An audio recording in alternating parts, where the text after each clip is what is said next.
上進生活係由 Happy Wednesday 特約贊助播出。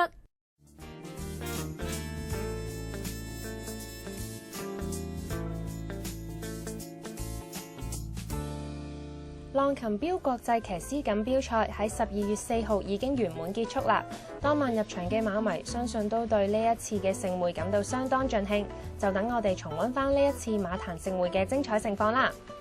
賽事已經嚟到第16屆，喺比賽當日，主禮嘉賓聯同全球馬壇頂尖騎師喺草地舉行簡單而隆重嘅開幕儀式。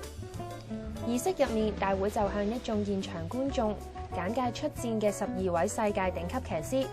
一班身穿騎師服裝嘅舞蹈員表演勁歌熱舞，再加上煙火匯演，為當晚嘅浪琴標國際騎師錦標賽揭開序幕。除咗有12位世界級騎師同場獻技，場內嘅賽馬大使亦為各個參賽騎師拉票助威。唔少馬迷都親身到場支持，投選佢哋嘅心水騎師，贏取豐富嘅紀念品。錄音場外面嘅活動又點知咁簡單？當晚大會就邀請咗外國歌手 Tess Collins 同埋 Ben Sammers 現場演繹佢哋嘅歌曲，為當晚嘅節目再添上一份音樂色彩。全晚嘅高潮當然係浪琴標國際騎師錦標賽啦。今年參賽嘅騎師每一位都係世界馬壇嘅精英，淨係呢一份氣勢都已經震懾全場啦。今年有2位騎師首次駕臨香港，分別係美國嘅史提芬同史文夫。有份參與呢一項賽事嘅12位騎師都使出渾身解數，上演咗4場水準極高嘅賽事。作為觀眾，當然都睇得非常之開心啦。經過呢幾場嘅精彩賽事，今年嘅冠軍終於都順利誕生啦。而現場氣氛隨即攀上高峰，隨住得獎騎師麥維海接過獎杯，今年嘅國際騎師錦標賽終於都圓滿結束啦。我哋下年再見。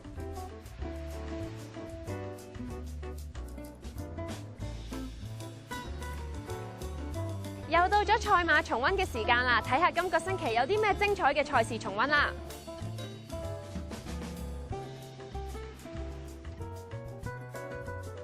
好，你有起步嘅時候啦，咁啊前面快閘嘅馬咧，見到大愛檔閃耀小子啊，數翻埋邊啦，有勁飛翔咧就紅眼罩嘅，放頭嗰隻咧就勁有型嚟噶，咁啊跟住咧咁啊出邊位置白比箍仲有誠信寶區第5位藍衫咧唔要入邊，迎風飄揚嚟噶，咁啊再後邊嘅馬匹啦，仲見到有白帽就呢個咧就安穩啦，內欄就超勝多啦，尾5到啦，中間就一見鍾情啊，尾4就常開心，尾3內欄呢就係呢個迎風起舞啊，尾2位置方程式咁啊。暫時殿後係蓋世子牙嚟噶，轉緊呢個滿貫彎啊！國際騎師錦標賽呢，韋達隻都跟前嘅喎，呢隻勁有型擺前面走啊！跟住第二位閃耀小子啊，再後邊嘅第3位外邊啊誠信寶區啦，咁啊都要走翻入去啦，就係呢隻迎風飄揚呢，就響第4噶，再後邊嘅第5位內欄粉紅帽呢，就超勝多，外邊紅眼罩呢，仲有呢隻重磅嘅勁飛翔嚟噶，再後多少有呢隻呢，就安穩啦，拍住內欄呢，就一見鍾情啦，尾4好上口嗰隻常開心啊，咁啊俾嗰隻外檔呢，咁啊紫色衫方程式趕過噶啦，內欄迎風起舞包咗落尾蓋世子牙，好啦過600咯，前面勁有型呢，就佔先啲，跟住第2位嘅馬呢，仲有閃耀小子啊，內欄藍衫呢，就係呢隻迎風飄揚噶啦，外邊紅眼罩頂咗3碟喎，就係呢個勁飛翔，中間白衫呢，仲有呢個誠信寶區啊，再喺內欄超勝多啦，出邊方程式啦，後啲先有一見鍾情嗰啲馬入正最後直路啦，前面呢，就係呢個勁有型佔先，埋邊呢，迎風飄揚攝咗個靚位上咗嚟啊，再見到中間位置呢，仲有呢個閃耀小子啦，出邊追仲嘅方程式啊，響中檔一見鍾情埋邊誠信寶區接近終點啦，迎風飄揚拋甩咗3個身位贏緊啦，方程式呢，就跑翻個第2啊，第3名呢，就誠信寶區啊。